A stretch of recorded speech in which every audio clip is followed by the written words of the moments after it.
خبر پاکستان وايي افغانستان ته صادرات کم شوي دي. نور حال را سره په ویډیو کې وګورئ او ډیوا کلیک چینل در سره سبسکرایب کړئ. په سلامونو مهر کلی کوم د پاکستان وايي افغانستان ته صادرات کم شوي دي.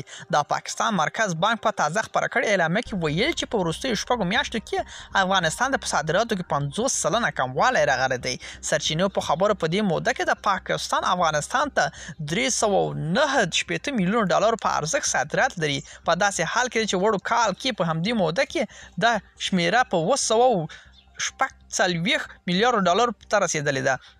د پاکستان وايي په دې شمیرو کې 50% کموالی ته سترګو کیږي.